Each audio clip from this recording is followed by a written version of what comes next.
And we are live. This is Tom of Moore's Law is Dead, a PC hardware and gaming podcast. And I am, of course, joined by my brother, Dan of somewhere in the Northeast. That's right. Well, now the cat's out of the bag. I kind of let the illusion that maybe we were in the same building continue. Because if you listen to any of my podcast episodes, I do a pretty good job, I think, of making it sound like we're in the same room. But we're not. Except for that one time we were. Yeah, except for sometimes we are, actually, I guess. But you can't tell, so the illusion lives. I guess, I want to start with this because it keeps coming up. Dan, do you like yogurt? Yeah, it does. It keeps coming up in a way like you think I have some crusade against yogurt. That's not. Yeah, you're a yogurt Nazi. Hashtag yogurt Nazi 2019. I don't know why. When I turned 15 years old, it just made me gag and throw up every time I ate yogurt. So I'm just well, I guess yogurt's not a thing I'm eating anymore. Reminds me of something else when I was 15 years old. Jackass. Yeah, no, I the funny thing is the older I get, the more I love yogurt. It's not high calorie. Jesus, I sound like such a bitch now. It's not high calorie, and it tastes good, and it's a lot of protein. It's just I want some protein, boom, yogurt. And it's 120 calories, done. I'm not hungry anymore. I keep eating it more and more. The only thing I'll say is it's a little expensive for the amount of calories in it, but it's I don't know. I think I might be turning into a middle-aged woman. Yeah, well. By the way, Dan, I need to address my pronouns. Oh. Just kidding. We're not getting into that. Number one, first story of the day is, let's just start with my RX 5700 review. Did you watch that? Yeah. What did you think? I don't have a 5700, so it seems to fall pretty much in line with most of what I've seen. I did some research looking into the mining. Yeah, you helped me with that. Just so you guys know, Dan is behind the scenes on almost every video. But no,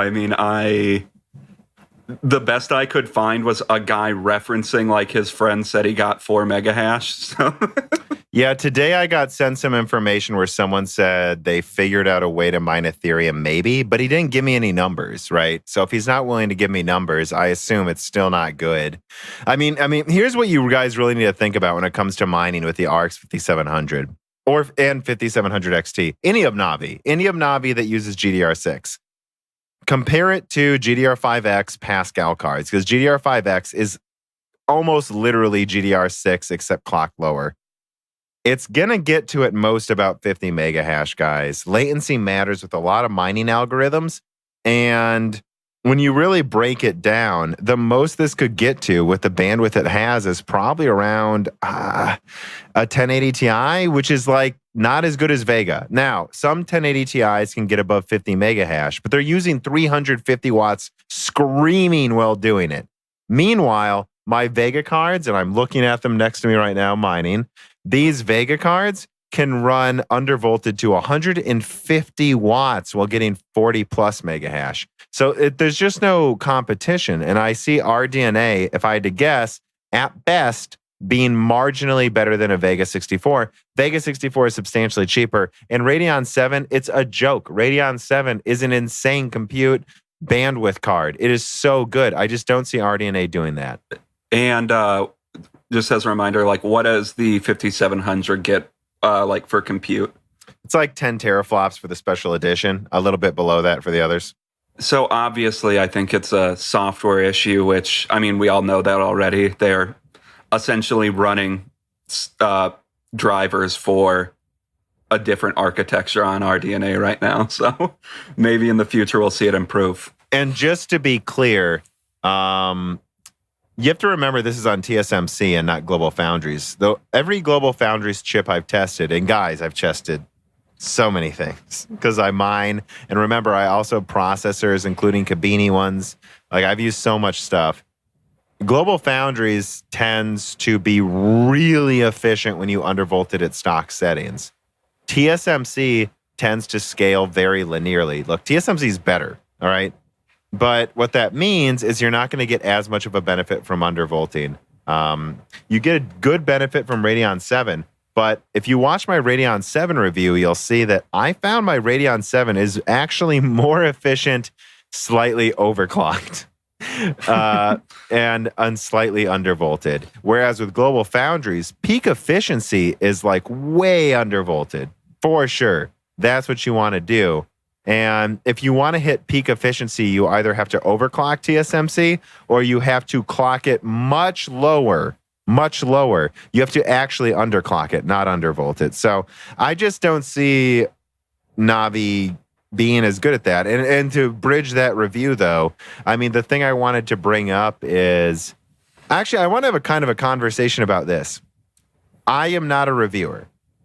Here's my opinion. If you follow Moore's Law is dead, I really, really think Hardware Unboxed has perfected performance reviews. And this is a 100% endorsement of Steve Walton at Hardware Unboxed. Seriously, I have taken multiple games he's benchmarked and ran them myself. I get the exact same numbers. He is the king. I'm going to be honest. I'm not shitting on any other reviewer. I'm really not. I can't do that with anyone else. And by the way, I talk to him a lot, guys. It's not like, oh, Tom said this. What does Steve think? It's like, well, I probably talked to him before I said it, right? Like, we talk to each other a lot. I have a tremendous respect for Steve Walton. And let me assure you, we don't always see eye to eye. Before I made this channel, I got into some lengthy multi-paragraph arguments with him on YouTube. So, no, but I endorse him. His numbers, you almost always, and no one's perfect, they're as close to perfect as you can get. And as he said to me when we were talking, stop trying to butter me up. I should probably stop saying good things about him. All right. What do you want to say, Dan? No, I was just saying, and just based on the nature of your channel and like your current, capabilities, like you can't produce as, like, from a numbers perspective, you can't produce as high quality data. So you have to pull data from other sources that aren't necessarily you. So like you can't compare the benchmarks from your system with like a 1080 Ti because you don't have a 1080 Ti to compare it against. No, I don't. What I do have is very enthusiastic supporters who reach out to help me. My 2080 Ti. So yeah, let me say that too, right? About my 5700 review, because people disputed some things. My 2080 Ti data, absolutely stand by it. I got a buddy in France. I know his numbers are good. I cross-reference them with other people. He is good. And he's said that eventually he'd be willing to run benchmarks for me. Will, I can see that happening soon. That's correct. Also, Vega 64, that's my Vega 64. I benchmarked that on my own system. I opened up my desktop, reinstalled drivers, did all the bullshit to get that running in my non-test bench. That's correct. Radeon 7, obviously that's correct. Same story. 5700, same story. Everything else I pulled from other reviewers that I could verify. I had to have at least two sources getting the same frame rate for me to use it. I stand by my numbers. They're correct. And this leads me to what the first story was about. This is number one. I'm really proud of this tweet, Dan. For those who don't know, there were some people who say my benchmark roster is biased. And the benchmark roster is basically games I own that I think are a good benchmark of what is coming. And they're not irrelevant. To be clear, I love Metro Last Light for benchmarking. It's so effective and easy to launch. But I eventually just said I'm not using it anymore because I was getting like 200 frames per second with every graphics card. Yeah, I mean, it's great for like efficiency. I mean, not efficiency, testing clocks. Which, yeah, I mean, you and I, when we overclock, it's just, let's go get lunch and run this for the next 3 hours. But actually, I do want to say this. I've been using Metro Last Light since I was in college.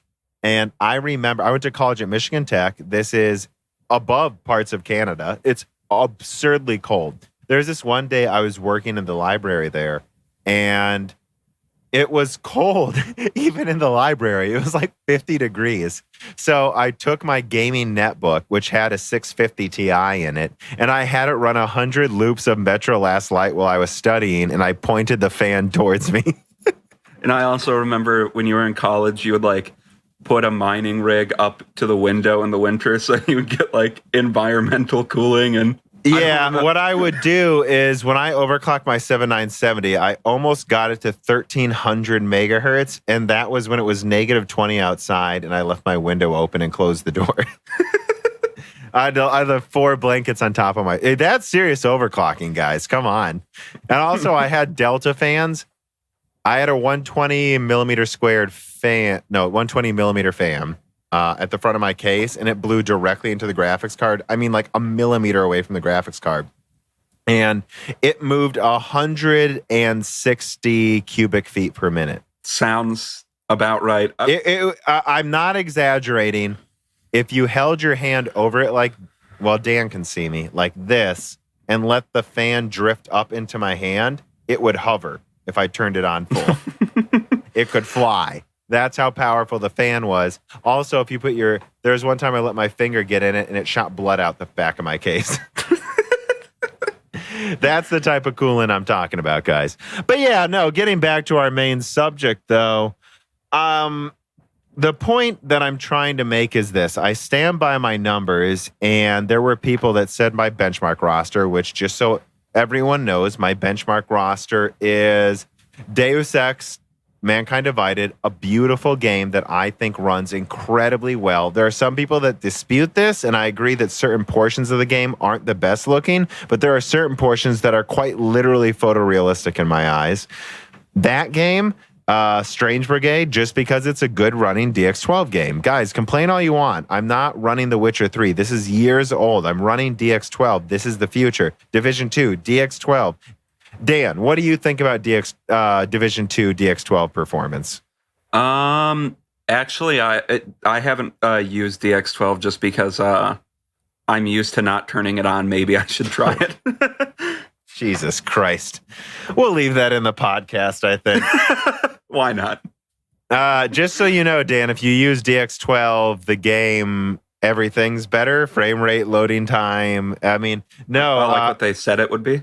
Then that's my point, is Strange Brigade and Division 2 are what you expect it to be. I also use Ghost Recon Wildlands, which me and Dan have played the shit out of. Bolivia is completely liberated. We blew up every village. They're safe now.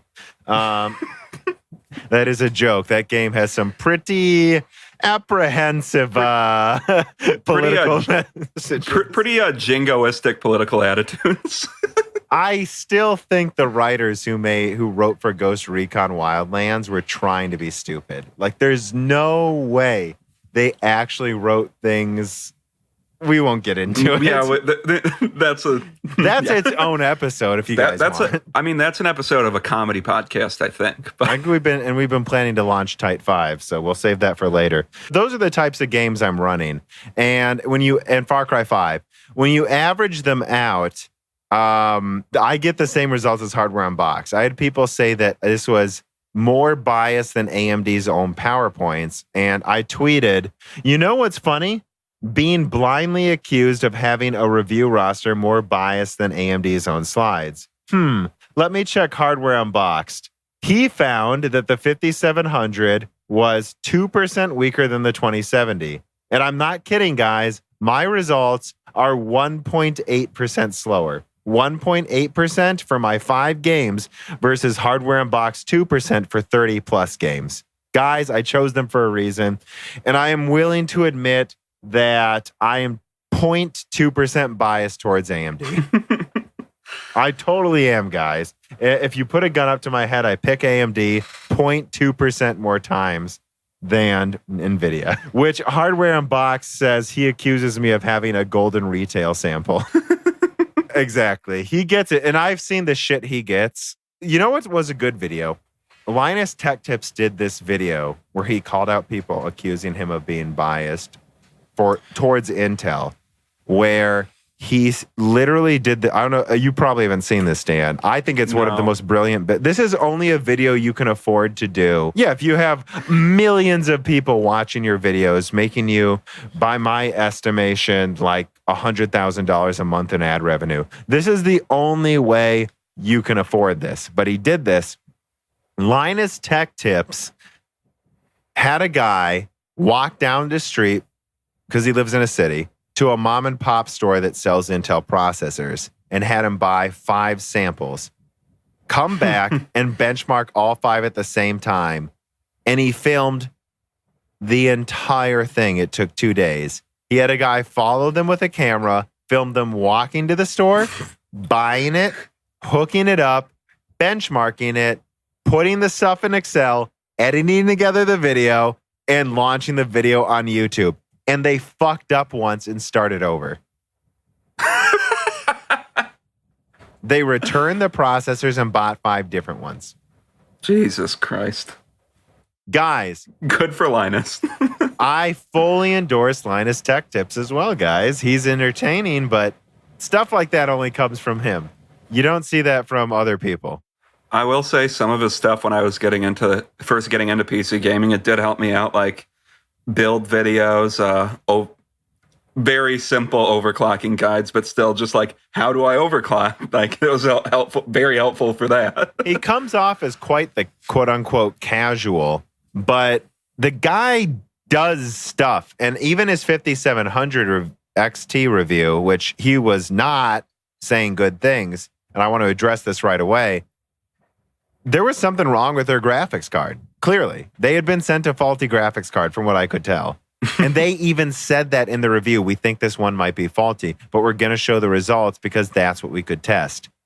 I think it's kind of like Rotten Tomatoes. There's a certain honesty in only evaluating the information you have and assuming because there's 100 people reviewing this product, the average will be the right answer.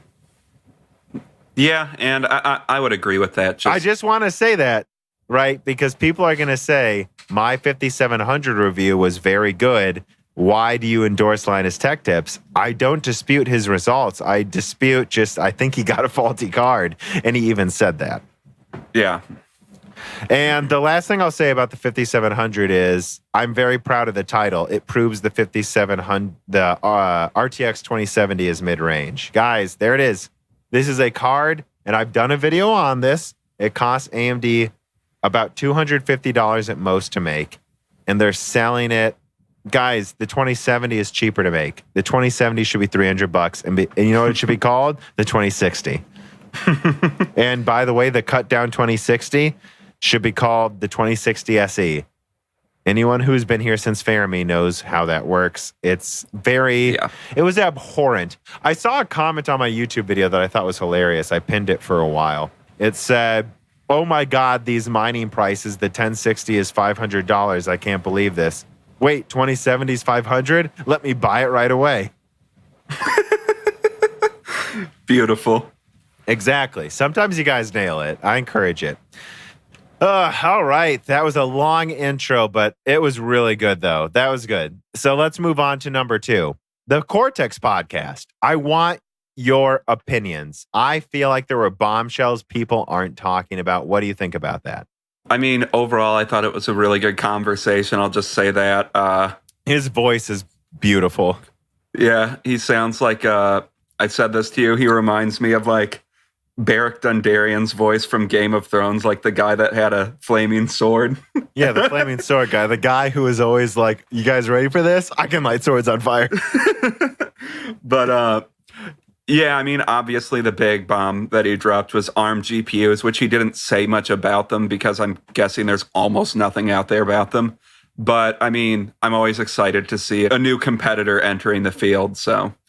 This is something Cortex has touched on before, where he says that people seem to ignore ARM way too often when this is a company that, if you look at their market cap, their business, their market share, they are just as big as Intel and AMD. And it's ridiculous how often people don't talk about their product launches. I mean, I can only imagine the amount of Red Gaming Tech videos that have come out this week talking about just the smallest dumps Lisa Su and Intel has taken right now. But ARM launches some new 8-core that uses 5 watts. No one cares. Like, why is that? I don't think it's been many times, but there's been rumors about ARM entering like the CPU, like the CPU desktop space for a while now. And whenever the rumor flares up again, it tends to just die down within like a month or two. So maybe it's just people ignoring it. That might be part of it. I just mean at the greater scale. Like, I think I'm planning on doing a big video on VIA just because I want to. Like, this is another company with a x86 license that look, guys, if Intel and AMD got out of control, I can promise you VIA will enter the market. It won't be more efficient. It won't be better overall, but it will be a quarter of the price. And I want to do a video about how VIA just should not be ignored, that this is that just small shank in the distance that could stab out of nowhere that no one's expecting. But the problem I have is ARM is shanking constantly and people ignore them. And they're in Windows laptops. I was just at Best Buy. They have them. There's ARM laptops there right now. They're just not that great yet. I remember seeing those, and it's just like, oh, cool. A not Intel or AMD thing. I know. Which, again, I'm not an AMD circle jerker. I want good products, guys. It's just AMD's making the best ones right now. And I will be, and by the way, I get the feeling if ARM takes over, prepare for Cortex to turn into the ARM channel. I get this feeling from talking to him every other day. But he's right. And I find it weird that there aren't more people waving the ARM flag. And on that subject, though. Well, there's no reason to be an ARM fanboy yet. Give it 3 years. Unless you love smartphones. And to be clear, there are YouTube channels with 3 million subscribers that are talking about ARM every other day. So that is a thing. But in our space, it's just weird. I just think it's going to come out of nowhere. You're going to see all of a sudden all of these x86 ARM processors. And what they're doing is insane. They're literally saying, we don't have a x86 license, so we're going to make our emulation so efficient that we're more efficient than AMD and Intel. That's their goal. That's insane. Which I don't even know how that's possible to do that, but if they can figure it out. I don't know if you've looked at how efficient their chips are, but they're insane. Like, I could see a situation where they get it to like 90% efficiency, which makes it 2% more efficient than AMD and Intel. 2%? Doesn't matter. There's a big pie they don't have their finger in. They just enter and take even just 10% of the market. Boom, record stock price. It's just like the idea of simulating or emulating. The system being emulated is necessarily, it has more parts to it. So if they can figure out how to make it more efficient than the people that are actually using x86, that's pretty fantastic. That would be when you sell AMD and Intel stock. Like, that would be ridiculous. And on that note, ARM GPUs don't have to worry about a x86 license. So, to be honest, and I say this in the podcast with Cortex, when he said that to me, I no one brought this up to me, but in the podcast, I think I was just like, yeah, and I think I literally just glossed over a bombshell he dropped. But that's because it's so painfully obvious. It's like, why are they bothering? Well, I know why. It's because every system has a x86 processor in it, so you have to have that. The graphics card is secondary, technically. But the fact of the matter is, you don't need that license for GPUs. And I've seen some smartphones that can game pretty goddamn well for the performance per watt. It's surprising to me they haven't done this yet. When he told me that, I was like, makes sense. It would not surprise me if VIA was doing this too, guys. And this is something I've touched on in videos. If graphics cards get to ludicrous markups, ludicrous profit margins, other people will enter the market. It's common sense. If no one does, Elon Musk will, even though he doesn't make this shit. Like, someone will do it. They will make a graphics card half as efficient for 1/10 the cost, because that's where we're getting towards.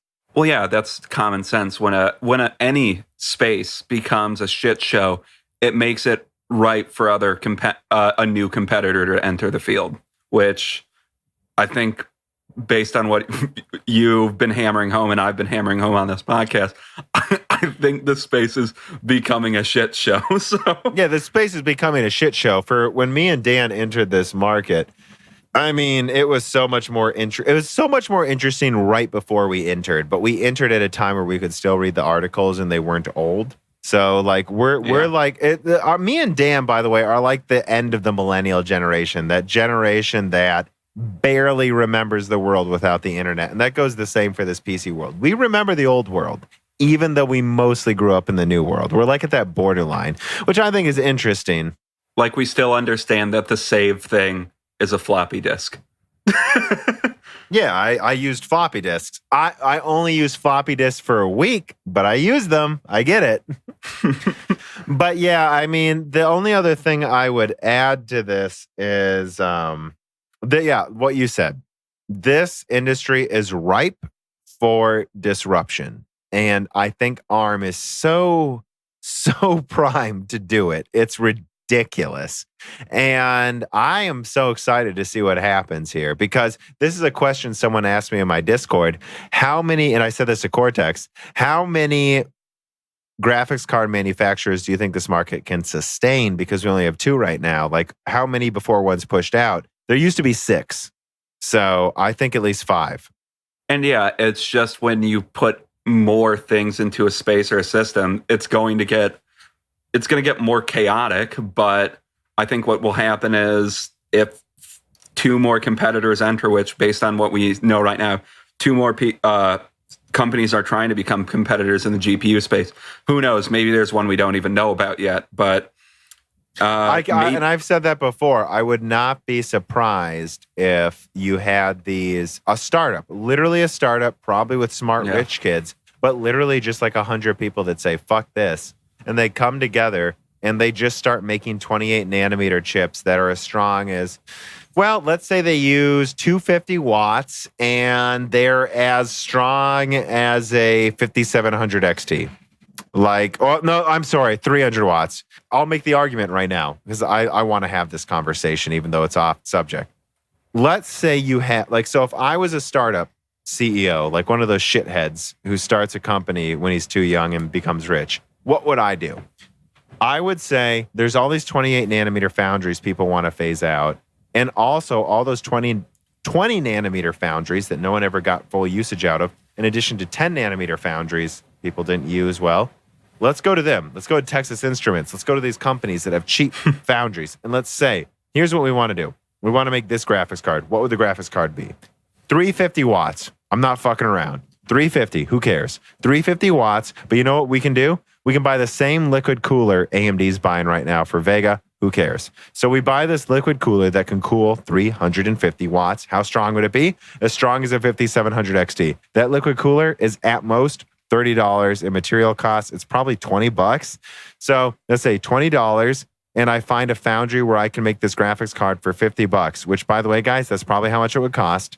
So that's $70. Well, how old is 28 nanometer now? Like, old. Like, yeah, what is it? Like 5 years old? It might be 20 nanometer by now. So you take a $70 graphics card. The RAM is the same cost for everyone. You just go to Samsung, say, we want to buy GDR6 chips. Guess how much these chips cost? AMD does not have a monopoly on this. NVIDIA does not have a monopoly on this. I just go to them and I say, I want 16 chips. That's right. I'm going to be an asshole. 512-bit, 16 gigabytes of RAM. Same bandwidth as them. My chip isn't as powerful, but at least I have the same bandwidth. That 160, yeah, so that'd be $160. So what do we have? 100, no, it wouldn't. It'd be like $6 per chip. So 6 times 16, right? What are we getting to, Dan? 96. That's $96? You're right. So $96 plus 70, we're already, okay, so now we're to $166. All right, what did I just do? I have a 10% markup. And that's including the PCB I just added to, by the way. So we have like a $200 graphics card. Yes, it uses 350 watts, but guess what, guys? It has 16 gigabytes of RAM. It's as strong as a 5700 XT, and it costs half as much while using double the energy. That's going to happen if this market gets out of control. The thing that sucks is there would probably be 2 years or 3 years where that's not happening, and that would suck. That'd be 3 shitty years. Yeah, and what I would say, back to the main point, if you see like 4 or 5 competitors in the space, maybe over the next decade, it gets refined back to like 2 again, which is probably what would happen. And maybe, which is usually what happens. But there's usually 3, and it always refines to 2. Yeah, and maybe those 2 companies would end up being NVIDIA and AMD still, but they would be better companies than they are right now. I have a lot of people that think it's just going to be Intel and AMD, to be honest. Yeah. Which would be very satisfying after NVIDIA buys 3DFX and kills the Voodoo graphics cards. Yeah, I know. I'm just saying maybe the space 10 years from now, it's like, oh, this is just what happens. And the reason I really want to emphasize this is it's because if AMD and NVIDIA only focus on data centers, that's what will happen. But let's move on to number 3. So number 3, the server engineer interview. What did you think of that? Very good. I like that guy a lot. I still talk to him a lot. Yeah. Yeah, I know. I think just a non-gamer's perspective is also interesting. Like, I know, right? I liked when you brought up 3D Mark. He just said, wait, so like drag racing GPUs? Yeah, he's directly right. That's what 3D Mark is. By the way, there were a dozen comments of people saying I don't respect gamers for saying that. That is a perfect analogy, though. Like, and it's a perfect analogy. I agree. A drag racing car, it's a car that is completely impractical to use on the road. They literally need to use a parachute to stop it. I know. It's a great, like, and if you enjoy doing that, that's fine. But admit that this isn't really translatable to gaming. At least it's not 100% translatable to gaming. You have to admit that. And what I like about your analogy, this drag racing thing, your analogy, his analogy, you adding on to it, is that I worked for one of the big 3 automotive companies. The cars that interest me the most were not the dumb ones. I wasn't a fan of, like, I don't know, right? A Ford Focus or Chevy Cruze, right? They're okay. They're good cars, actually, I think. But the cars that interested me were the ones that push the limits without going full, I can't say the R word anymore, without going full TikTok.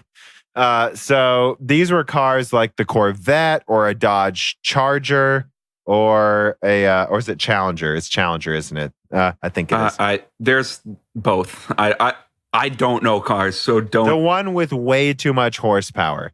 I've driven that. That's every muscle car. Yeah, but if you're being honest, Chrysler is one of the only ones that makes that anymore. like when you drive that car, and I did drive that for a business trip, it was like, this car is really comfortable, has awesome seats, and it has 500 horsepower. But like, I'm not that interested in the 1,000 horsepower cars. Don't get me wrong. I think they're cool. I think the 1-to-1, that's the name of a car, it's 1 horsepower per kilogram. That's insane, is cool. But I think it's much more interesting when people make something practical that is 90% as good. Obviously. Like, it's not obvious, though, because I have people attack me for shitting on these people that use double the energy with liquid nitrogen to do what? Nothing. And they don't even, and this is what really annoys me. I want to do this diatribe here. I wish one person would liquid nitrogen their card. One person. I've literally never seen this. Please point me to where someone's done this. Where they don't push it to the 100% limit, but maybe the 90% with liquid nitrogen. So they bump down the clocks a little bit. And then they play like Metro Exodus with a Titan RTX running at 0, like at like 10 Celsius or something with liquid nitrogen. And they do it for an hour straight. And then they run it at like, I don't know, right? 2.5, 3 gigahertz. I want to know, like, what would this do if it was 50% overclocked? What bottlenecks would you hit? How long could you game? What are you able to get 165 frames per second in 4K with a Titan RTX if it's clocked 50% faster? That, to me, is a much more practical benchmark. That would be, I would watch that video in a second. I'd be like, oh, I would do a video about that video. There'd be a video inception event. Maybe if people did that, there would be actual value to like liquid nitrogen overclocking. But when what you're doing is like, hey, look, that was pretty cool, wasn't it? It really doesn't add any value to like you say, I got a big number. You booted into CPU-Z. Ooh. That's stable if you ask me. But yeah, any other things about the server engineer? Because I feel like he had some really interesting stuff. Well, yeah, obviously you guys talked a lot about like the McDonald's chiplet menu idea, which I agree. So he says he thinks it's 15 years away, and he could be right on that. I have no clue. He's very conservative. If he's listening, I'm saying you're conservative. Yeah, small c conservative. It makes sense why you would be conservative if your job is a server engineer for a major bank, right? Yeah. Yes. And a hospital. Like, it makes sense why you would be conservative. Like, you don't want to implement the system that you don't 100% understand yet. And that makes sense. And maybe that which he continues to say, by the way, when I talk to him, he hates rumors. He only wants to talk about what's proven and then extrapolate that data, which is good. More people need to do stuff like that. Yeah. And I think like the whole chiplet menu thing, that is definitely a thing that we're going towards. I have no clue when it's going to happen. And for like gamers, I don't even know how practical it's going to be, really. Maybe you have some thoughts on it that I haven't thought of, but Yeah, I mean, I talk about this in a video that I have banked. It's one of my banked videos, guys, so I don't know when it's going to come out, probably within a week. But it's one of those videos where I just talk about the limitless, and I've sent you the thumbnail for it already, the limitless possibilities of chiplets and IO dies. And it's like, I mean, to be honest, the end possibility is that you order a CPU like you order a car. You go to AMD.com and say, I want this IO die with this bandwidth. I want this amount of L4 cache with this much HBM. And I want this many cores. And I want them clocked this high. And then you get a price and you order it and it gets there in a month. Just to be clear, I don't know that will happen. He brings up a very good point in saying that the logistics for that would be a nightmare unless you had a high amount of volume. But that is possible. That's possible. Which is why I kind of default to he's probably right, that we're, like, I would guess maybe 10 years away from it at least, because sure. One thing that you need to understand about a lot of it is manufacturing processes. Like, in every industry, they are incredibly particular. Like, in the science, like in biology fields, like what I'm accustomed to, everything is multiples of 12. There's no reason everything is multiples of 12. It's just, that's what one guy did. So now every single like sample holder is a multiple of 12. Yep, I know. There's a lot of stuff like that. Or some people go crazy and do 8. I like 8. I'm a fan of 8. I'm an 8 boy. Yeah. But so what I'm saying, though, is there is a future that I think and here's the thing I say, and people go, why do you think this is possible? And the reason I think it's possible is because we want it. And I'm so sick of these arguments. Why will this happen? Because I want it. That's why. People accomplish anything they want. Yeah, I know. But all I'm saying is if you're... It might not be soon. Manufacturers don't like switching, like changing out their machines to manufacture things in a different way. To say they don't like it is an understatement. But what I want to say is this is the future he touches on that I really want to hit home. So I just got this HP laptop, which I love. It has a graphics card stronger than as strong as a console. Literally. Like, I'm playing AAA games in 1080p while using 20 watts, guys. And it's nuts because it's the size of my hand. That's how small this laptop is. And it has a full quad core that boosts to 4.6 gigahertz. And it actually does, by the way, unlike the previous generation.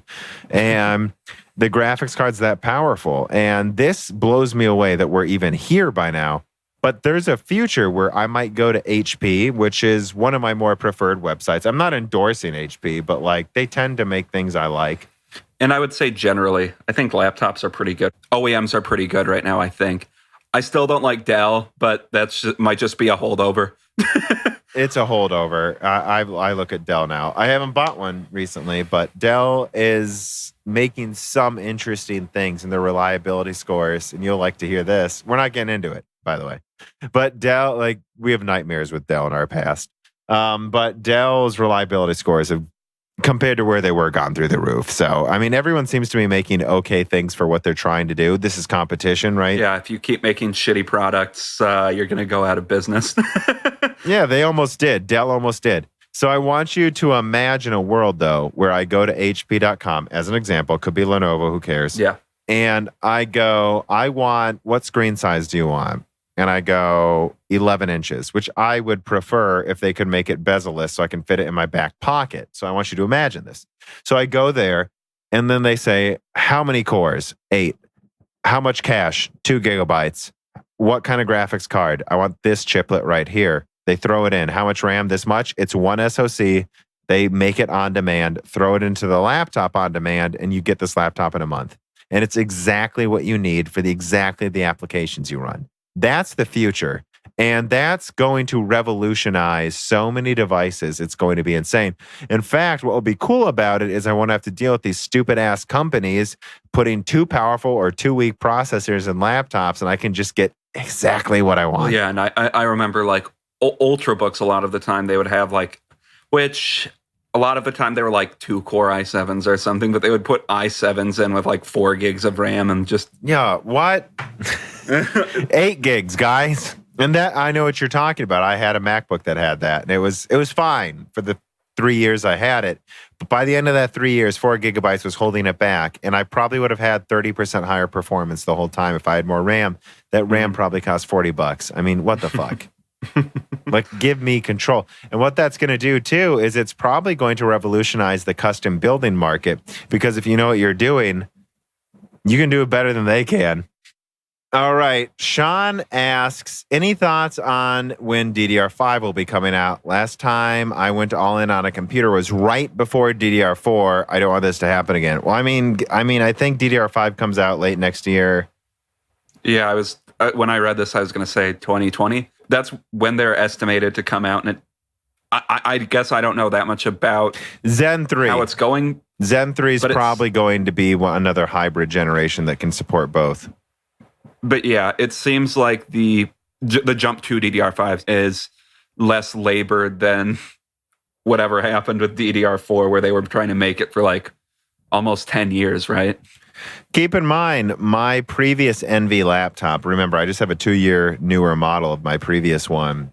My previous one actually had DDR3L, which was a low voltage DDR3. So, I mean, Intel still can support DDR3 on their processors. So I just wouldn't worry about it too much. What I will say is Zen 3 is going to support it. By 2021, you're going to see that. But I do think RAM prices are going to be reasonable through early next year. And what I'll say is, Dan, you're using DDR3, right? Yeah, it still works. I wouldn't say it's great. What's your i7 though? The 50 fuck. I always forget the name of this. Yeah, it's the 50 fuck. Yeah, what is it, like the 5775C or something like that? Yeah, that's exactly what it is. I like how you had to swear and that was the name that immediately jumped to mind, but I didn't want to sound stupid if I was wrong. No, you sounded way more intelligent going the 50 fuck. But yeah, so no, yeah, he has a Broadwell i7 with the Crystal Well graphics. I mean, when he sells his Vega someday to upgrade, I mean, his graphics card, his integrated ones, will still be powerful enough for a while. Of course, you're probably upgrading to Ryzen this year, aren't you? Well, yeah, I think that's been one of the running themes is me complaining about my PC falling apart slowly.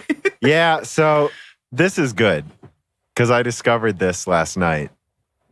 Every other night, me and Dan will play video games together, and then we'll talk for like 15 minutes before we go to bed.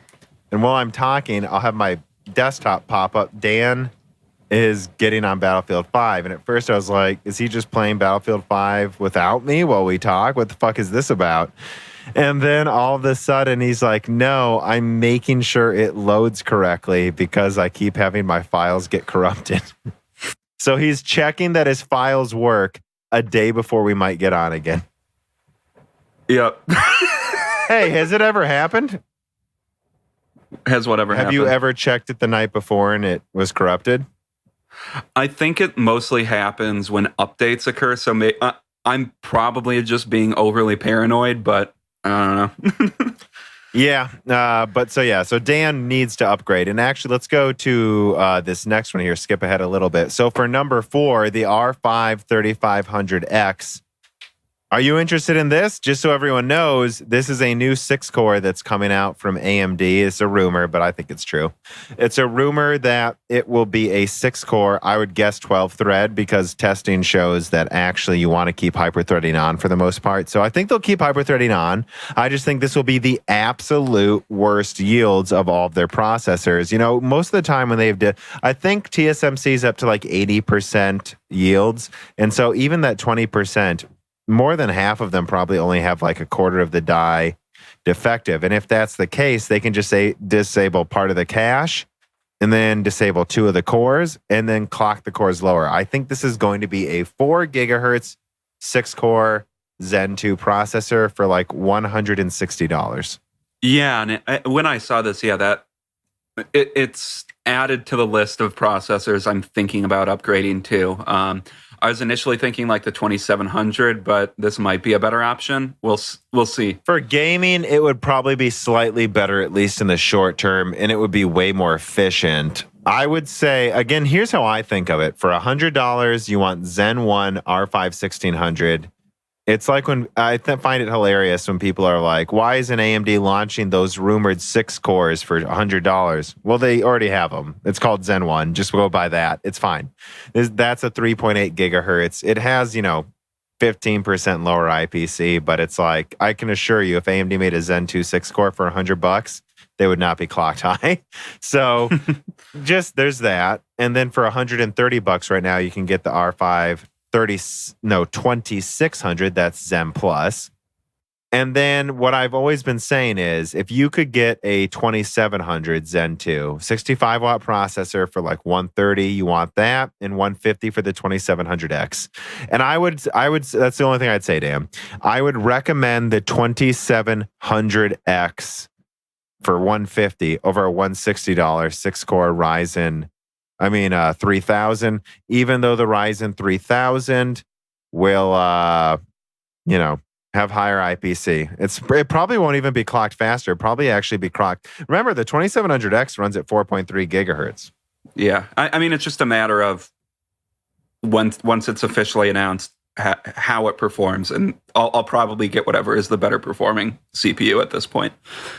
Or prices, because you can... Every once in a while, you can get some insane prices for Zen Plus CPUs right now. Yeah. Like, I think you shared a link, like it was sub $100 for a 6-core or something. Like, some of those deals that you see at like Micro Center. Yeah. It was $90. I think it may have even been $80 at one point for an R5 1600, and then you get $30 off a motherboard. And remember, you can get the cheap. Just get a cheap like I don't even know what they are anymore, right? Like you can get a AM4 motherboard for like $60, $30 off, $30 motherboard plus $80 processor.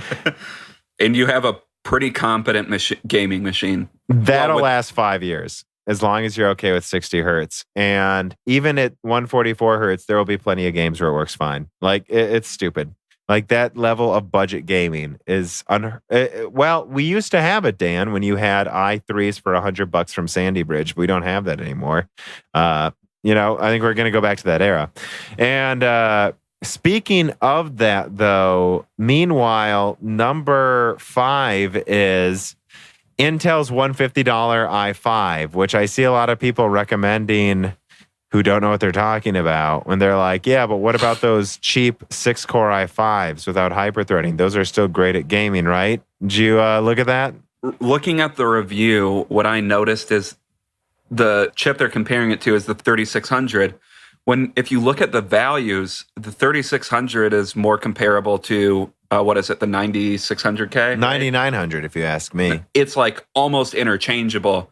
So they're saying you can get this chip for 25% less than you can get a 3600, and it's almost as good. Well, you can make the exact same argument for the 3600. It's $40 cheaper for a better CPU. Yeah, and the fact of the matter is it's not clocked fast enough to make up for only 6 threads. And this is something I've said is when I saw those 6-core i5s without hyperthreading, I was like, nope. Should have gone to 8 cores. What's it clocked at again? Let me look. I actually don't bloody remember. I mean, not fast. I mean, so this is the budget version. I don't actually see it in here. So, but it's like, it's like 4 gigahertz or something, and what you have to remember is that you have to, at its base clock, it's like super low. That's the point. And this thing is just, it's really bad right now. People are buying these 6-core i5s. I don't think. Sorry, it's 2.9 gigahertz. That's insanely bad. Boost to 4.1. Yeah, but keep that in mind with its quote unquote 65 watt TDP. It's holding 2.9, guys. That's all they have to guarantee. You might get a chip that boosts higher, but they only guarantee 2.9 gigahertz, 6 cores, no hyperthreading. Yeah, it should be. You know what this should cost? It should cost $100. This is dumb. Intel is going to have i3s coming out soon that are 4 cores, 8 threads, and they will run at 4.5 gigahertz, and they will kick the shit out of this stupid i5 because they have hyperthreading. This is so insanely dumb. I'm so sick of this stuff. If you're going to remove hyperthreading for efficiency, Intel, I get it, but the i5s should be 8 cores, right? If you think about it, i7s used to be 4 cores, 6 threads, so i5s, and i9 is a marketing number. It's still... right? Like the 9900K should be called an i7 in my opinion. Yeah. But so we have a reader mail question here from Bobby Buttcrack. Nice name. Bobby Buttcrack. 3700X or 3900X be better for streaming? And I would say more cores equals better for streaming, but I have a feeling there won't be a difference in almost any game. Yeah. 3900X is obviously like it's a better CPU. Yeah, I mean, if you think about it, the only thing I'll say is that'll last like 5 years, which is a long time. And you can upgrade because AMD will probably bring at least one. I think one more generation will come to AM4. So there's that coming. But what you got to think about is the consoles. I keep saying, I see so many people say the 3600 is the new 2500K. And in many ways it is. But I think the 2700X might be. You know what? Maybe the 2700X is the new i7-920. I don't know. But either way, both of those processors gamed about the same. So yeah, I would say the 2700X, if you can get it cheaper than a 3600, might, as long as it's 10, 20% cheaper, not like almost the same price. I think that might be a better choice because the new consoles are going to have 3.2 gigahertz, 8 cores. Now they have higher IPC, but 2700X runs at 4.3 gigahertz. So I think that is incredibly future-proofed. And if you want to stream on top of that for over 5 years, 3900K is probably what you want, but you can't even buy them right now. I don't know. I mean, it depends how long you can wait. I keep saying this, that things are about to change. Wait as long as you can to upgrade. Unless there's something you need something for right now, don't upgrade yet. But if you're building a new system, the 3700X is a better deal. I mean, there's no argument there. And let's move on to number, what are we on then? 6. Intel officially announces they're glued together 400 watt CPUs. What do you think about that? Well, it definitely uses a lot of energy. It's a 400 watt CPU. By the way, guys, actually before this podcast comes out, I might have a video out talking about it. That I think this is the Bulldozer event for Intel. I think it might, this is Bulldozer right here. There's a very good analogy you could draw to Bulldozer. It's just the companies are reversed. Like it really just pales in comparison to what AMD has to offer right now. Yeah, it's honestly insane. And this is what I'll highlight in that video that I just recorded before we started this podcast. Is I reached out to several people in the server industry. And the thing I really want to hit home is you're not crazy. When you see a 400 watt 56 core competing with AMD's 225 watt 64 core, there's not something you're missing. None of them say anything, but this doesn't make literally any sense to me. No one's saying, well, there's this one application where, no, this is insanity. There is no use case these people can give me. Yeah, I mean, it's just, I think what this is ultimately for is holding on to existing customers, right? So this is something I outlined in the podcast with the server engineer that people don't seem to get. Intel has capacity problems right now, and it's because people are buying Intel processors in record numbers. And the reason they are is because when they get hit with a security vulnerability, let's say one comes out. In fact, I talk about this in the video. Side channel attack just came out, by the way, Dan. 8% performance hit to Intel processors. So me and you can enjoy that coming fucking right now, by the way. Yeah, and that was a point I forgot. That was one of the best things I thought he talked about in the entire podcast. It was a bombshell. No one else is talking about this. Yeah, it was just so revealing to why these capacity issues exist, because on its face, you don't quite understand what's going on. Intel's doing great, Dan. That's why. I'm an analyst. Look at me. I'm a fucking idiot. Well, like, what did he say his numbers? He said it was generally 20 to 40%, but that he knew people where it was 80. He had some people claiming 80%. He said they were not running their server correctly, though. Yeah, he did say that those people are probably stupid. That's correct. But he said that there are realistic scenarios where it's 60. And to be clear, I'm paraphrasing what he says. I don't want to put words in his mouth, but that's what I took from it. I've talked to him since then. He thinks they're stupid. Okay. But yeah, so to be clear, we're talking about 60% performance hits. So what does that mean? If you're a healthcare company and you have servers and you need to provide care to patients, you have people using your servers to buy medication. Do you want that to happen? They go to the doctor, they can't get medication that keeps them alive. I mean, come the fuck on. What are you going to do? What you're going to do is you're going to immediately double the size of your servers because you have to. And let's talk about it now. The video is going to talk about this. He says he's going to try to switch to Epic a year early. He was going to wait for Zen 3. He doesn't want to anymore. Oh, wait, sorry. Quick. This is a bombshell. Do you mean on his personal server or the server that he operates for that bank? Because the entire bank. Okay, but yeah, I mean, if he's trying to convince them to switch a year early, that's a big deal. And in fact, the video touches on a presentation as of this recording, which is August 7th, that AMD just had their Rome launch New Horizon event. HP switching, Dell switching, Lenovo switching, Microsoft switching. They all came out on stage, Dan, like an hour ago. Oh, I did not see that. And if I pull out my phone and look at Robinhood, AMD is doing pretty fucking well right now, the stock price. So this is what you guys got to understand. People were buying up Intel chips because if you have a gun up to your head and people's lives depend on you, and they do for many of these people, you go, I'm doubling the size of this server right now to make sure I can keep capacity. I cannot be overloaded. So they just doubled the size. And that's what's been happening in the past 2 years.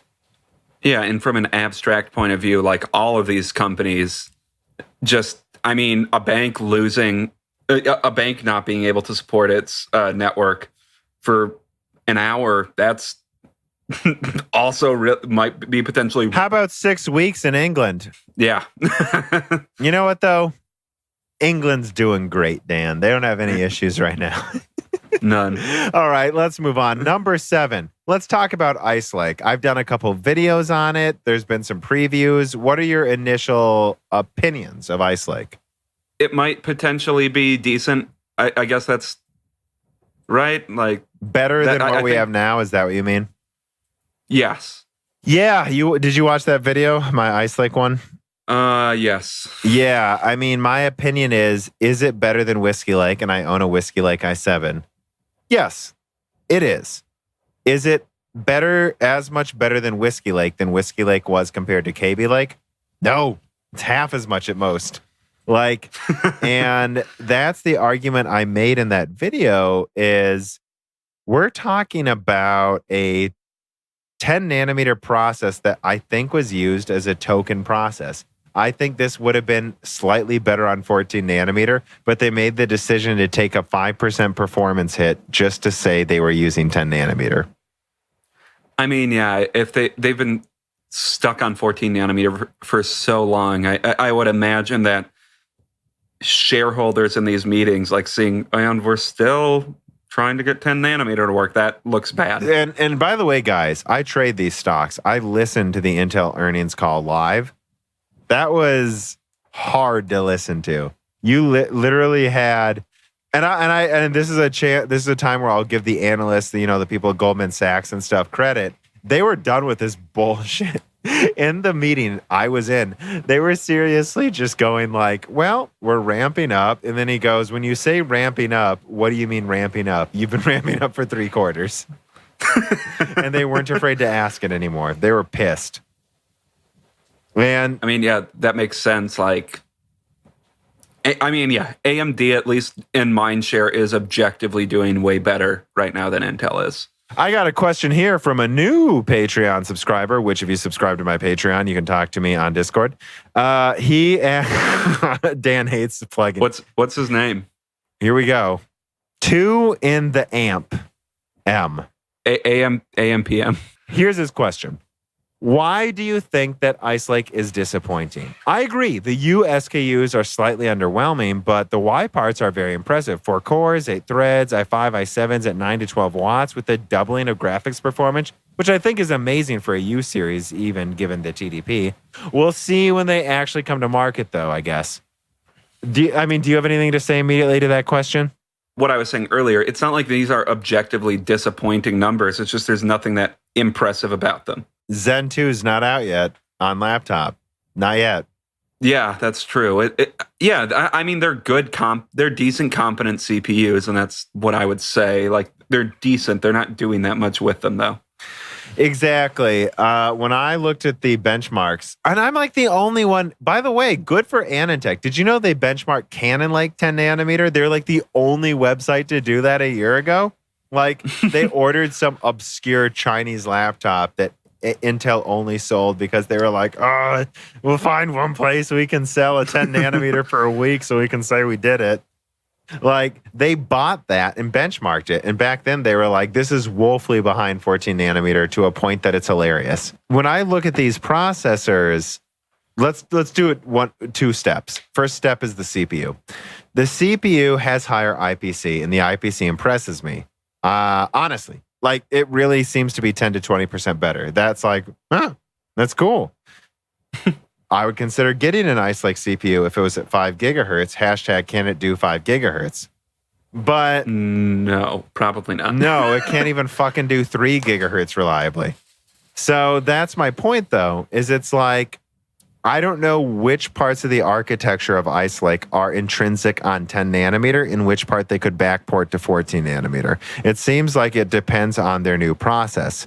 So I'm very skeptical they'll get this to work within 3 years. By then, AMD will have more than a 15% IPC increase, guys. So then what you do, and this is like the people that say, oh, the 5700's on 7 nanometers, so who cares? Who cares? It's a product for this much money.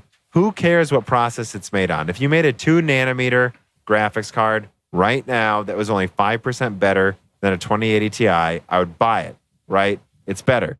So who cares what process they use? The fact of the matter is, Ice Lake, this thing we've been waiting for 6 years, I think. I think the meme I put together was 6 years, is at best slightly better than their 14 nanometer on the CPU side. It's more efficient, but it's not crazy more efficient. Let's move to the graphics card. The graphics card is better than what they have now, but they've literally been rebranding the same graphics card since Broadwell. Dan has the graphics card in Ice Lake. Look at Dan. like this is, I'm sorry, the graphics card in Coffee Lake. Like, this is so stupid.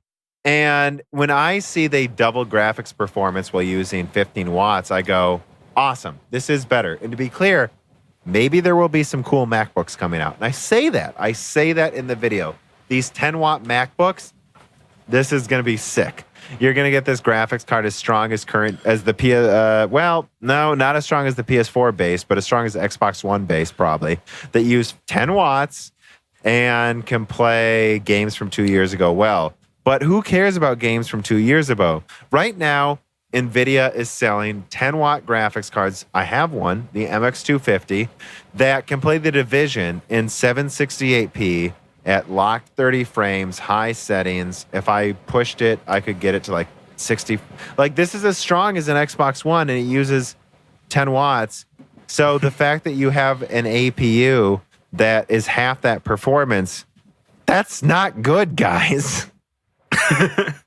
Yeah, I mean, it only matters if the performance you're getting is at least like comparable. I don't know. And I suspect that's his question. He sees these big performance increases. The CPU's 10% stronger, which is decent compared to what Intel usually does. Is the graphics card is double. And you go, that's impressive. Intel hasn't increased graphics performance since Broadwell, undisputably since Skylake.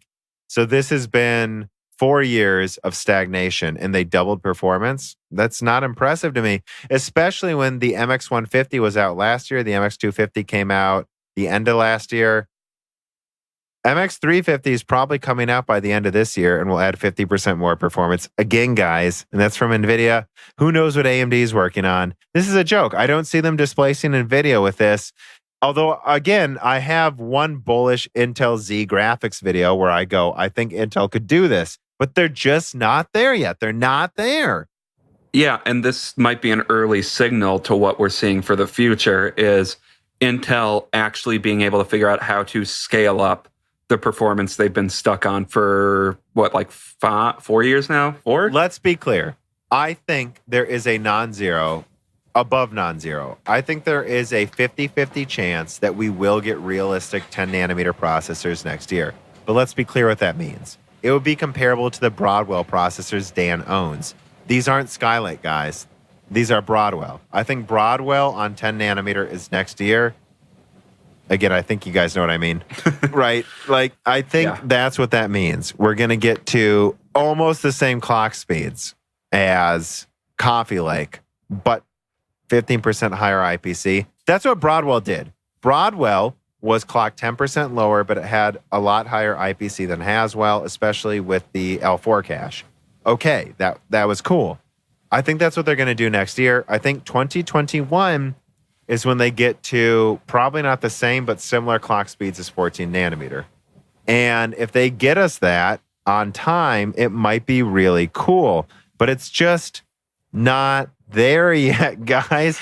And by the time they're there, I worry AMD will be on Zen 4 with 30% higher IPC crushing. We'll have to see. And look, I mean, Ice Lake isn't horrible. It is better, but Whiskey Lake was better, and that was on 14 nanometer. I think this was a token node. This is a token launch. That's what I think. And let's say, and this is the last thing I'll say, if they can scale this up linearly from, I don't know what they're at right now. I'll give them the benefit of the doubt. Let's say it's 7 watts for MX250 performance, which it's not there, but I'm like giving them so many benefits of the doubt. Yeah, if they can scale that up by a factor of 10, yeah, we're talking about GTX 1660 Ti power usage with 1080 Ti performance a year from now. If that happens, they will make a splash. But think about where we're at, right? The 5700 is already 180 watts and is 10% weaker than a 1080 Ti. AMD is not that far behind that. A year from now, it might not actually be that great. That's what's so sad. But it could be. Yeah, I don't know. We'll see. All right. Bootman writes in from Reader Mail. Is Intel's 10 nanometer getting power per performance for PC on a new level, or is the sweet spot on lower wattage chips? And can AMD make it to the laptops as so many hope, like me?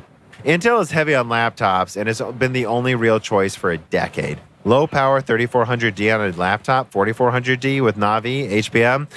Yeah, I mean, I think Ice Lake is going to be absurdly impressive in these ultra small netbooks. Linus Tech Tips just did a video with a 9-inch laptop, and it was cool. I think that's where Ice Lake's going to actually push boundaries.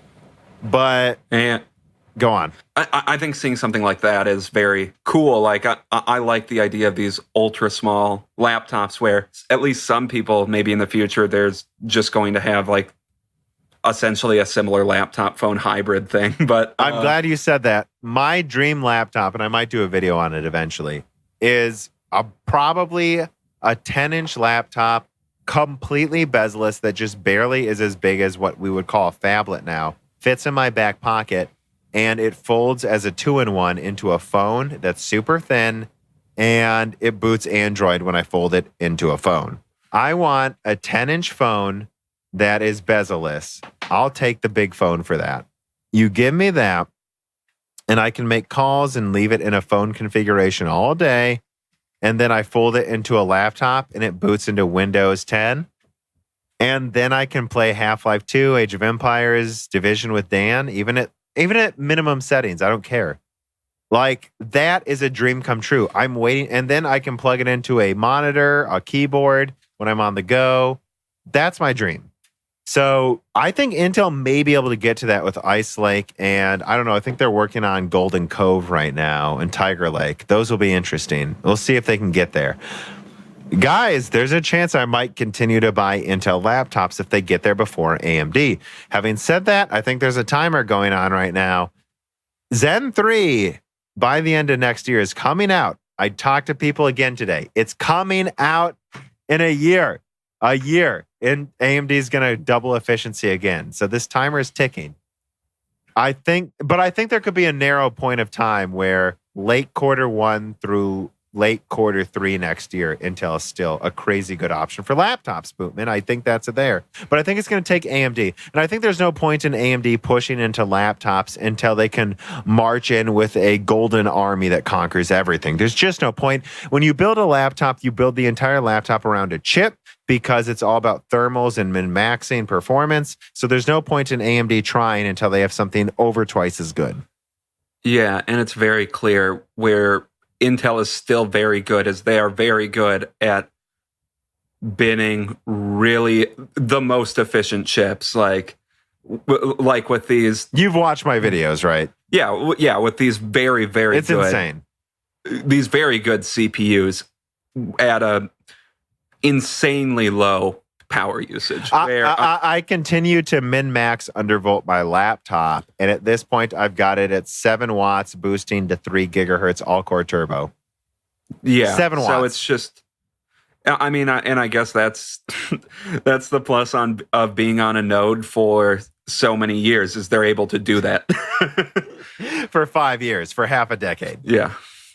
We'll see. I mean, and this is a question that's not in the script that I sent you, but it's been mentioned in my Discord, is how long do you think they'll use 14 nanometer? Oh, for another 5 years. They just doubled their capacity on 14 nanometer. They're going to keep using it. You might see 10 nanometer laptop chips, 7 nanometer Samsung desktop Halo chips, and then 14 nanometer i3s and i5s. That's what I think's coming. Yeah, I mean, we'll see. Like, they'll be there as long as they're still useful to have them there. So, which will be for 5 years, I think. Oh, yeah. And remember, let's say Intel gets 7 nanometer working in 2022. And then what do, right? They start building 7 nanometer foundries, upgrading their foundries. It's going to take a decade to upgrade all of their 30 foundries to 7 nanometer. So while that's going on in the background, they'll continue to make 14 nanometer chips.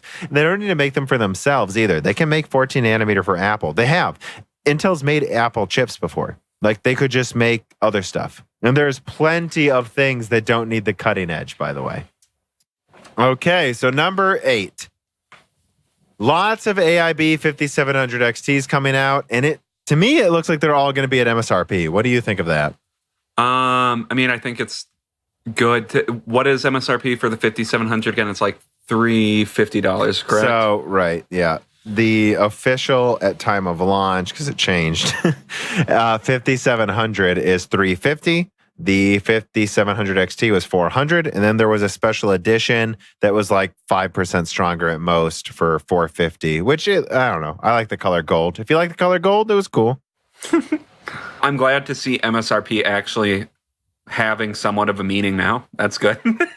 I don't remember what like Vega 56's MSRP, but it was like $200. Like the lowest you could get was $200 above MSRP when that Vega 56 and 64. Vega launched at the height of the mining boom. That was just so everyone knows here. I remember this. Me, Dan, and 3 other friends were playing Battlefield 1 at the same time in a squad. We were in a French map or something. I remember it was that urban map. I don't know if you remember the name.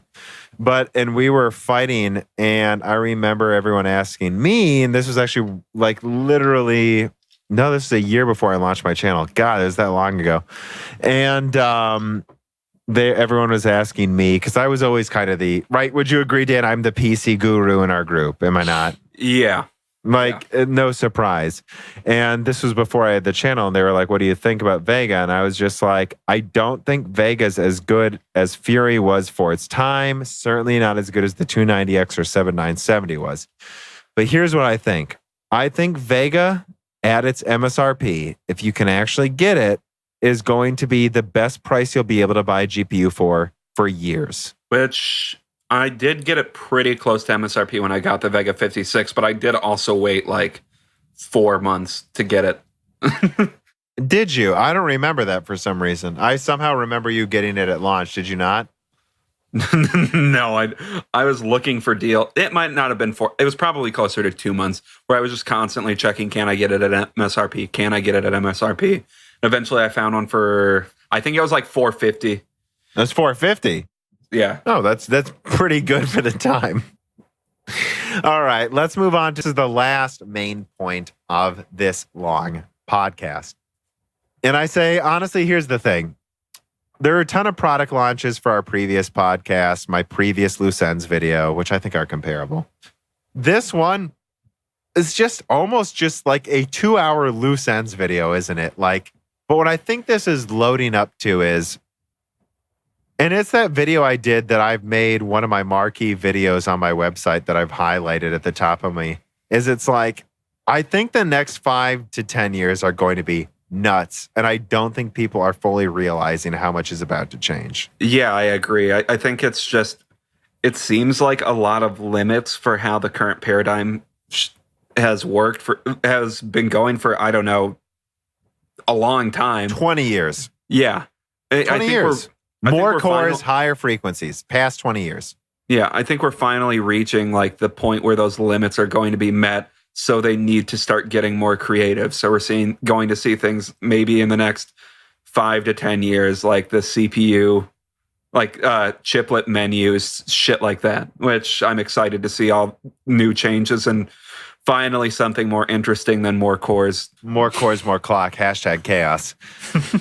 Yeah, I mean, when I think about this, I remember you saying this to me, and I agree, which was when we saw the RX Fury with HBM, we were like, is that allowed? They're allowed to not use GDR5? I mean, they've been using GDR5 since the 4000 series. That's when I got into PCs. And I remember the Fury and being like, what is this stacked memory?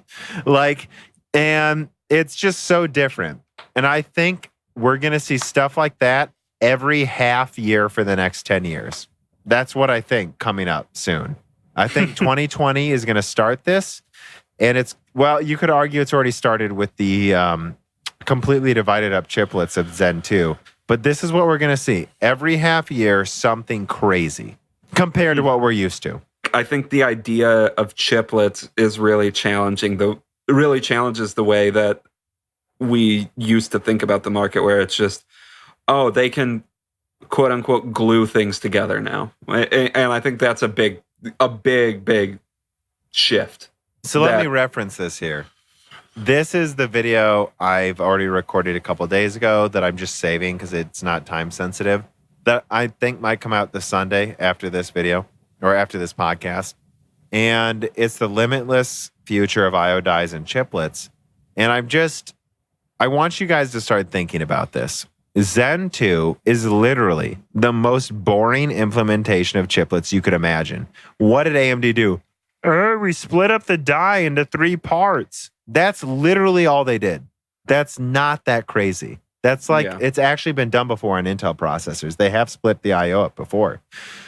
This isn't insane. What's insane is they were able to use 2 core chiplets at the same time as an IO die without losing performance. That's what's been crazy. Intel's done this before, guys. What's crazy is to think of what happens with die shrinks, I think. Because we're not going to get higher clock speeds anymore. Look, guys, 5 gigahertz is the wall, I think. But we will continue to double density almost every node. So think about what we're at now. The 12 nanometer dies they're using for the I/O is 440, I think, millimeter squared. That's almost Vega 14 nanometer size. That's huge. And it uses about half the energy of Zen 2. That's actually also, did you know this, Dan? The die they use for chipsets for X570, they literally just put a little extra in the I/O die so they could use the same die for the chipset. No, I didn't. Yeah, and so when people go, why do they need fans on X570? Guys, it's because they've got a Vega graphics card built into the motherboard.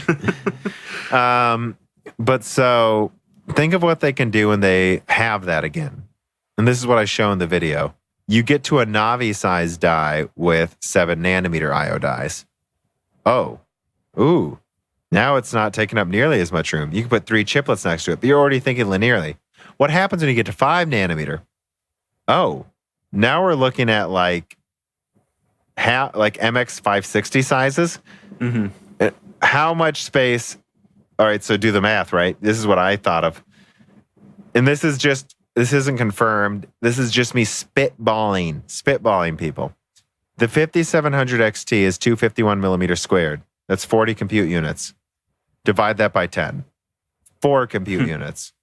That's 256 stream processors. Dan, do you remember when we used that? Me and Dan are old enough that we remember graphics cards. By the way, that will run Age of Empires, StarCraft, Half-Life 2.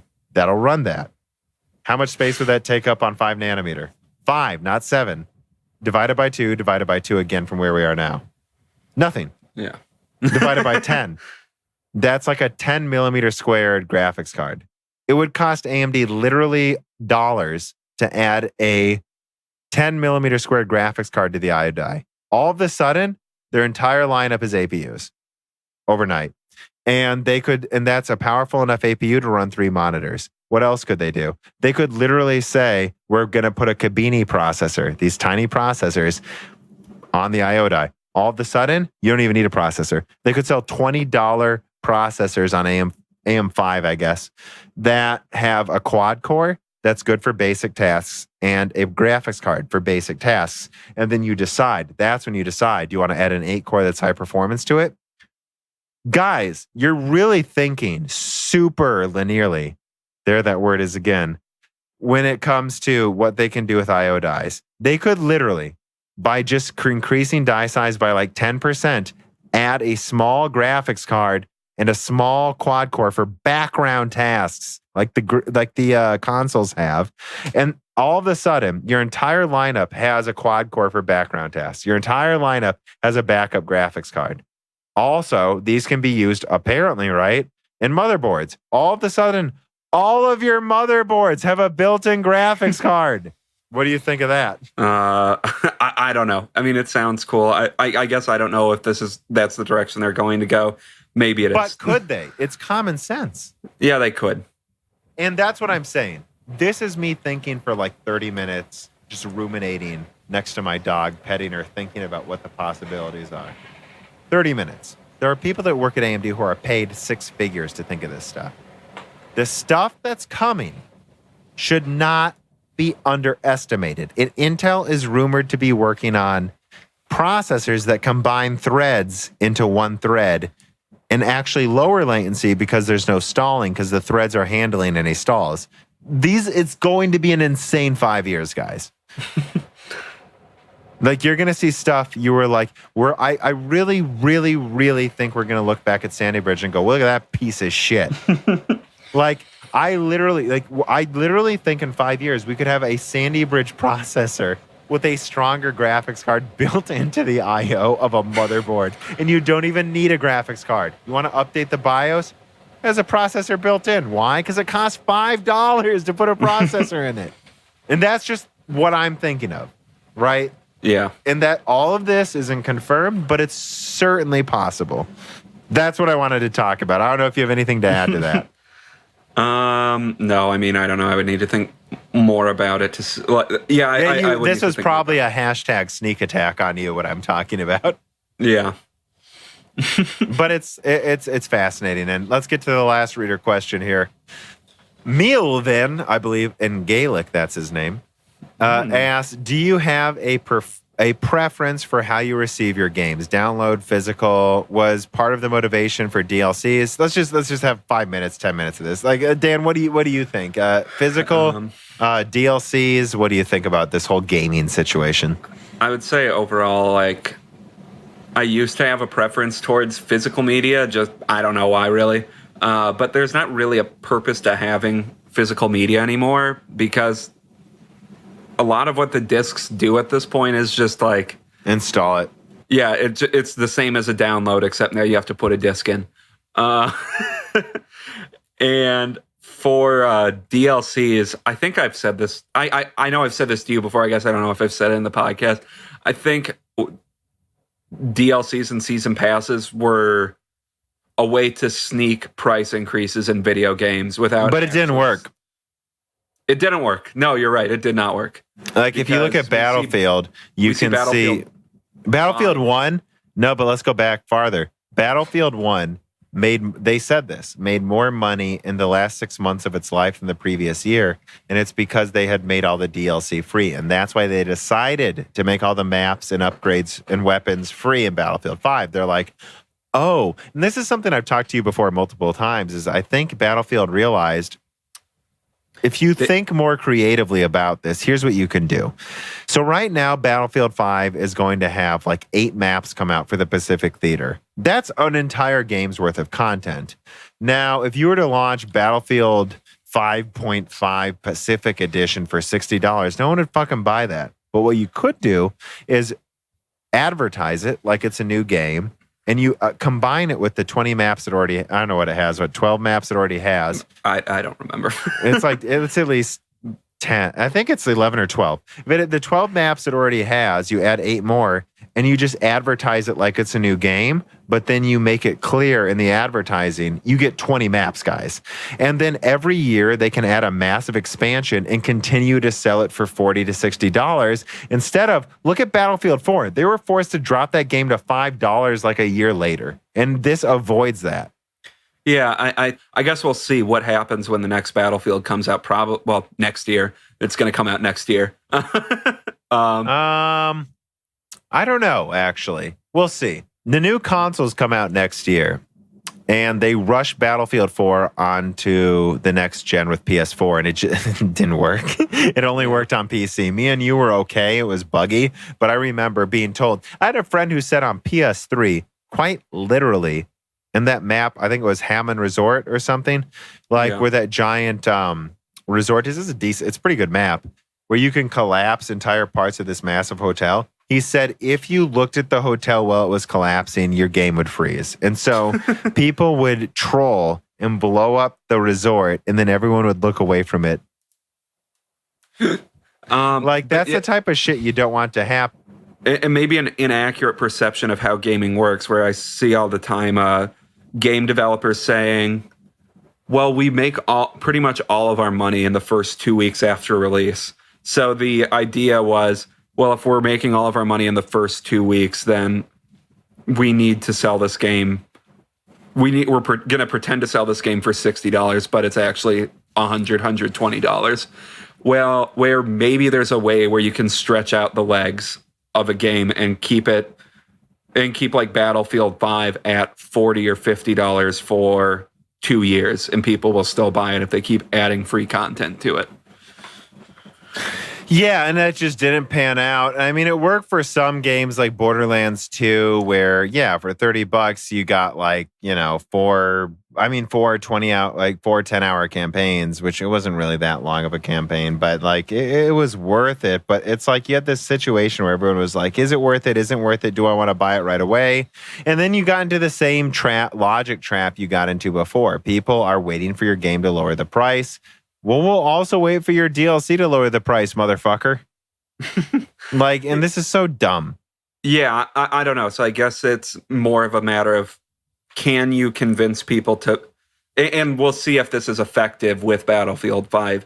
Can you essentially advertise a release every 6 months for 2 years, as opposed to selling it for $60 for 3 months, and then 3 months later, $20. 6 months later, that game is now $5, but the DLC is still like $20. Yeah, and what I would say is it's just so funny that they've discovered the other side of the same coin. They wanted to extend how long they could make money while a game is out, whereas they should have been looking for how long can we get people to pay $60 for a game? Because it's really the same argument. It's just the other side of it. It's just like, you don't need to lower the price and then expect them to pay for DLC. What you could do is if these people weren't willing to buy Battlefield 5, for example, at $60 with the content it has at launch, which personally I think is an absurd amount of content. It's more than enough content, but that's me. Some people might not agree with that. And so you wait a year and you go, well, now we've added the Pacific Theater. Is it worth $60 now? I think that works. I think that's a better argument, actually. And we'll see. And if this does work out, I think hardcore fans of games that try to switch to this release model will feel less alienated. Like a person that buys Battlefield, or if Call of Duty tries to switch to a model like this, which I don't know what Call of Duty is doing. Anyways, but if more games try to switch to a model like this, I think the day one fans will feel less alienated, and maybe they'll be more likely to buy it. Because we're getting the content, right? We're right, because you're right. You're right. It incentivizes you to wait for the Game of the Year edition. The last thing I'll add here is, and this is just hilarious to me, is me and you discovered I9, and I want to be very clear to the listeners. Here's how it's spelled. I9 hyphen 9900K is bleeped out in the text chat on Battlefield 5. And I did some investigating of my own. Oh, you did? And I found the only thing I could find that was bleeped out were i9 9900K and variants of it, the actual correct spelling. I tried Ryzen 5. Yeah, if you do a bullshit version, they'll let you, but they bleeped it out. But no, I tried Ryzen CPUs. I tried lower tiered Intel CPUs. I tried GPUs. None of them are censored except for the i9 9900K. Oh, just the 9900K, huh? Yeah, so I thought my first immediate thought was they were trying to discourage people from talking about PC hardware, but I think... Which, by the way, that's a thing. If you go on Battlefield 5 for some reason, and I mean this quite literally... Like every third game. No, like every third game. You think every third? You think every third someone brings up PC hardware? I think every third a conversation about PC hardware happens. Okay. Yeah, every third game. I think it's mentioned every game, but I think every third game an argument breaks out about PC hardware in the text chat, which is just it's hilarious. Yeah, and my guess is then i9 9900K was specifically used to troll in the chat. That's my best guess. I've done it before a few times. I mean, and I troll AMD people too. Like I'll just shit on Ryzen randomly and then just everyone, hey, it's almost a way to win. If you can tell your team's better, you want to make a team that's slightly losing, lose even more, get them to start arguing because half their people will pause to type to you. And you just kill them. Yeah, and I kind of just like, personally for me on these text chats, I see troll bait laid out a lot, and then I like to pick up on the bait and then just take it to some weird, absurd thing. I know. Every time I play this with Dan, just so you guys know, I let it feed. I don't let it hide. It's always up because it doesn't distract me for whatever reason. I look at the center of my screen while I'm fighting. And then every now and then I'll glance up and I'll just see Dan just like making this ridiculous bullshit political argument, pretending to be right wing or left wing, pretending to like 9900Ks. And it's just like, Dan, what did I miss? You missed like 3 messages where I made this progressively dumber. And Dan, and if you can tell there's a few people arguing, Dan's like, I got this, hold my beer. And he just runs in and he tries to take it to the next level. And then I just nuke the chat. By the way, trolling on Battlefield 5, highly underrated, guys. Like, holy shit, is it fun? I encourage you to try it. And the best part is... Try it out. Try it out, yeah. Try it out. Keep it high and tight, Dan. There's a certain amount of comedy in the Battlefield community that I've noticed where you'll see these names.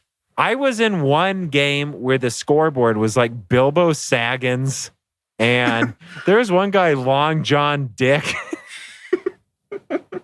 Like Vape Nation 420. Is there anything else going on? Any other story? Any other product we didn't mention, even for a minute, you want to mention? No, I would just like to mention that I'm a very tired person. Yeah, holy crap. We went for a while on this one. And I've also been... You got your work cut out for you, Gerard, our new sound editor. I'm sorry. Dude, I think this is the best episode. But dude, just so you know, what's so funny about this podcast is you have the viewers on YouTube and then you have the viewers on the podcast feed. And you can look and see Paul from Not an Apple Fan when I talk to him, which I'll have him on again, guys, soon. We're already talking about the next episode. His episode in the podcast feed is incredibly popular, absurdly popular. But Cortex's YouTube feed is like triple everyone else's. However, the previous episode me and Dan did is kind of almost the highest one if you combine them. So just so you know, Dan, we're giving the people what they want right now. More Battlefield trolling. Well, we can upload screenshots. All right. Yeah, I think that's the end. Okay. Thank you, Gerard, in advance for editing this together. And there are 2 more episodes banked for the podcast, much more to come. Thank you for joining me again, Dan of Moore's Law is Dead. Dan of me trying to come up with some stupid thing every time. Broken Silicon, a PC hardware and gaming podcast, is brought to you by me, Tom of Moore's Law is Dead, and also co-hosted by my brother, Dan. Please visit Moore's Law is Dead at YouTube to see much more in-depth analysis of AMD, Intel, and NVIDIA products and rumors. Also, if you love this podcast, please subscribe and consider giving me a review on your distributor of choice. It really does help. And if you really like this and my other content, please consider supporting me on Patreon at Moore's Law is Dead. Unlocked or higher supporters get to submit questions and have in-depth discussions with me after videos and podcasts. Plus, there are a lot of intelligent people on the included Discord channel that are having some pretty enlightening hardware discussions right now, and I bet they wish you could join them. In fact, I will now give thanks to my NetBurst or higher supporters immediately because I could not afford to dedicate the time or resources necessary to providing this content you like without these supporters. And so, without further ado, well, actually, let me say this. This is not a stitched together edit of every name that I have recorded recently. Every week, I say the same thank yous to all of the names on my list, again, because I want to remember all of the people making this possible. On August 7th, 2019, the following supporters are at the NetBurst 10 gigahertz or higher level. Bootman, Hunter Drake, Dean, Ruckus, Justin Yant, Thomas Rupp, Tomas Barrage, Jesse Blanton, Jordan Betcher, Muhammad Al-Kawari, Matthew Brubaker, Prime Tech TV, Justin Parrish, Zachary Martin, Terrence Harrod, Calm Marco, Otterwise Tech, Thyrister, The Ninth Dude, Greg Reniger, Kulin Lau, Daniel Cage, Night Rogue, 77, Mechanical Philosopher, Michael Costa, Bollocks, Derek, Evans, Matthew McMullen, Christoph Novak, Neil X01, Matt Salem, and of course, thanks to Gerard, our new audio editor. You will get your own special thank you as standard soon, and the other video editor reaching out to me. A reminder to everyone that this is a team you are supporting, not just me. And of course, thanks to Sahara for this music.